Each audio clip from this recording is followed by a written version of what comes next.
first talk, Filippo Sanfilippo is presenting Harmony Unleashed, exploring the ethical and philosophical aspects of machine learning and human-robot collaboration for Industry 5.0. Thank you for the nice introduction. Yes, my name is Filippo Sanfilippo. I'm representing our research group on biomechatronics and collaborative robotics group from the University of Agder. And we are also collaborating in this particular paper with Tomas University of Technology in Lithuania.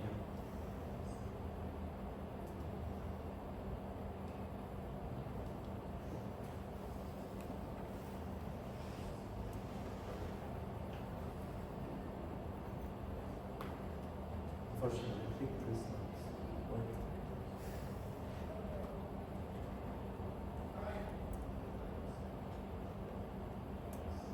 So, in this picture here, I have summarized the research focus that we work on.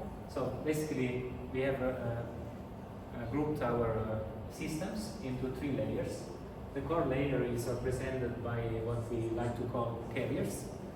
In this level, we have different kinds of robots that are very often bio-inspired. So we have, for example, robots with legs, like spiders. We have robots without legs, like snake-like robots. We have also aquatic robots and some aerial vehicles. And for us, these are carriers in the sense that we can equip them with sensors to perform different kinds of operations. The top layer is what we like to call like a dawn layer, and it's the one where we can provide or equip the robots with different additional sensors, or in this case, for example, manipulators or robotic arms. But the layer that is most relevant for this particular session is the human-machine interface layer. This is the layer where our robots interact with humans. And that's where most often ethical problems arise. So here we have different kinds of human-machine interfaces. For example, we have brain-machine interfaces. We have other wearables that we have designed that are meant to provide an immersive experience to the operator. So for example, in the center we have a haptic glove that convey force feedback to the operator. So the content of today's presentation is summarized here. I will very briefly introduce the problem, and then we will dig into the concept of levels of human-robot collaborations. Then we will look at how the challenges with machine learning and human-robot collaboration, and ethical aspects and philosophical aspects. And finally, we will look at the challenges and limitations of these ingredients. So we can keep it quite informal, since we are just a few in the room.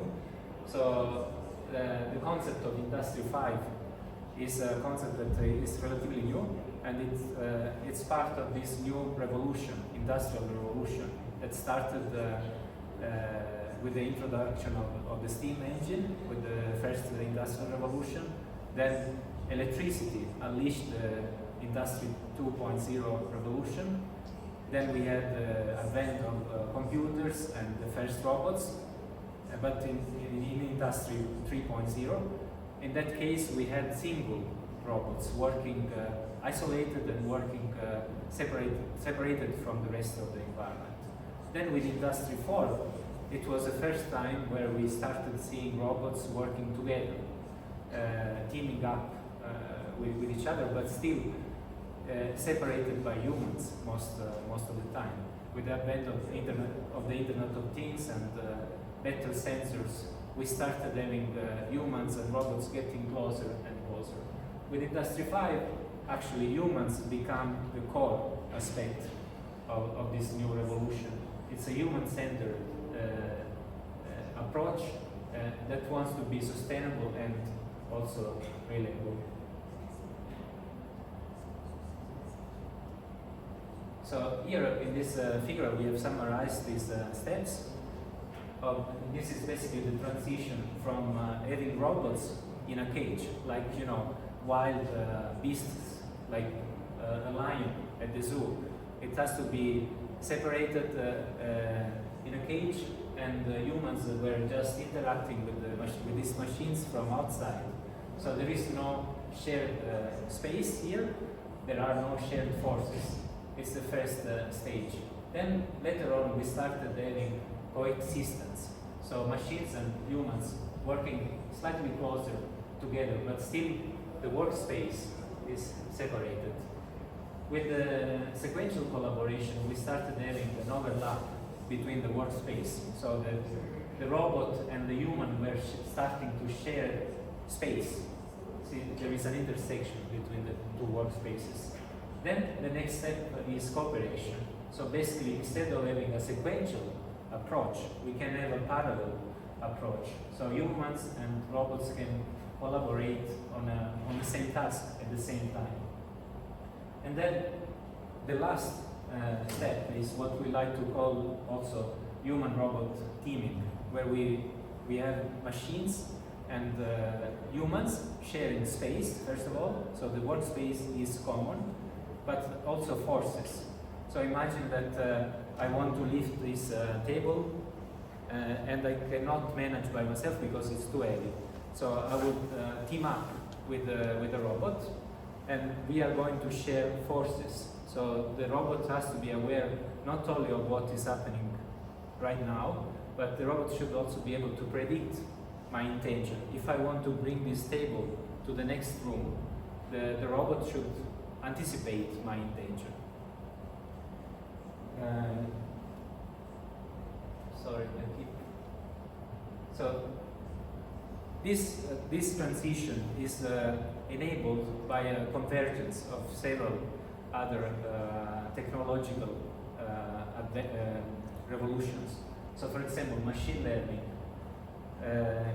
Basically, to have the possibility of achieving human-robot teaming, we need, in summary, we need better sensors, we need better algorithms, and that's where machine learning can help. And we also need better hardware. And in this session, actually, we will see 3 articles that we are presenting from our group that are connected, each of them focusing on these 3 aspects, respectively. This one starts with focus on machine learning. So with machine learning, obviously there are ethical aspects that start to become relevant. So for example, in terms of transparency and explainability, because we are collecting data, and especially when we want to achieve human-robot teaming, we are collecting a huge amount of data. It's not enough to only have sensors on board of the robot itself, but we also need sensors in the environment, and we also need sensors on board of the operator, for example, wearables, so that we have a huge amount of data coming from different sensors, and then several questions arise in terms of transparency, fairness, safety and risk mitigation. So when we talk about safety, there is an important distinction that we have to make. The difference between safety, physical safety, and security. So when we talk about data and how we manage the data, we refer to security. In terms of safety, we basically mean that we don't want to harm the operator or the person physically. And in this perspective, there is going to be a dedicated article that we will present later. So when we are considering this new paradigm of teaming up humans and machines, we also can refer to an analogy. We can make an analogy with autonomous vehicles. So for example, autonomous vehicles are going through this similar transition from a level where they are completely manually controlled to a level where there is an increased automation. For example, Tesla is certifying up to level 3. So there is levels from 1 to 5. We can think of similar levels of autonomy for robots. So here today is an open discussion, and in the article we also provide some guidelines in terms of levels of autonomy. Here we are looking at philosophical aspects of using machine learning and human-robot collaboration, and in this figure we have tried to summarize all these challenges. So ethical aspects, we have transparency, fairness and bias, privacy and data protection, accountability and responsibility. On the other side, we have summarized the philosophical aspects. So, for example, what is the meaning of machine consciousness? So, at what level we can say that the machine has some consciousness? So, human identity and existence. So, it's also a challenge that we need to consider. Value system and framework, and then phenomenology of human-robot interaction. So some of these challenges are then explained more in detail in the article, but here we have summarized some of the headlines.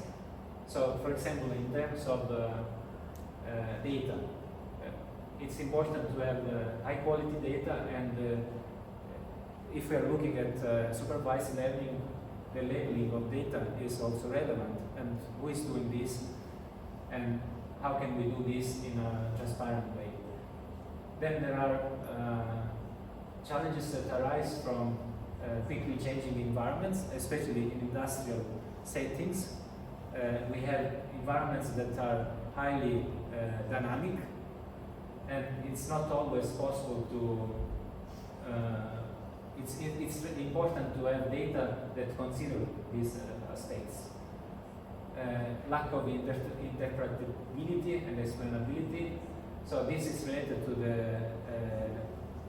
to the challenge that in robotics we come from a legacy where we have traditional control algorithms that give us a complete control in terms of stability, for example, in terms of explainability. But machine learning algorithms are a black box approach. So some of these methods are very useful when the problem is so big that we cannot solve it with or fully understand with the physical equations. So we rely on machine learning, but the disadvantage is that we cannot guarantee stability for these systems.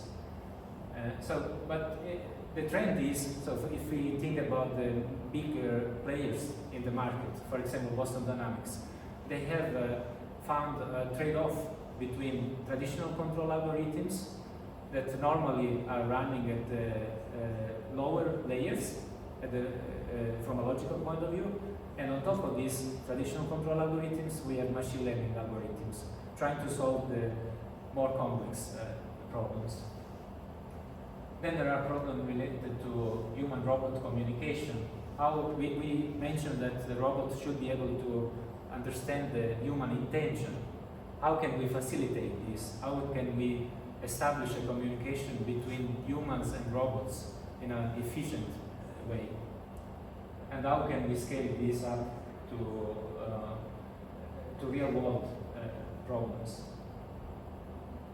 So we have also summarized some recommendations and guidelines. So to develop ethical frameworks to guide machine learning algorithms for the integration in human-robot collaboration.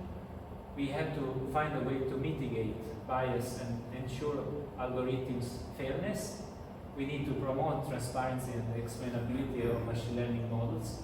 So for example, this could be the next frontier of robotics and control. How can we merge the traditional control theory with the new machine learning based approaches? How can we build a framework that allow us to use machine learning, but at the same time allow us to guarantee stability for the systems that we are controlling? Safety guard in terms of privacy to ensure safety and also security. So basically the idea is to, one additional keyword that we have highlighted here is to encourage this user-centric design approach. So just to conclude my talk, today in this first talk we have presented some ethical challenges related to machine learning applied to Industry 5.0. We have looked at different aspects, mostly as an open discussion, as a trigger for the readers of the article to start considering these problems. And we have looked at some recommendations and some possibilities that can emerge towards these directions.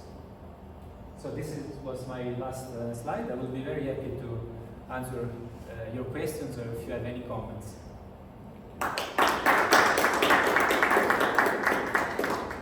questions? Please. Yeah, thanks for sharing your very thorough on ethics human operation. Yes, but some of the factors of the ethical concerns conflict each other. So, for instance, let's say I want to keep the privacy of the data, but you want to explain something, then you may want to expose some of the data which is private.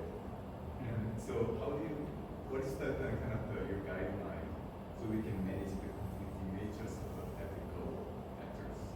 Yeah, I totally agree with this. And in my opinion, like we face this paradox, almost a paradox, especially when it comes to comply with GDPR guidelines and so on.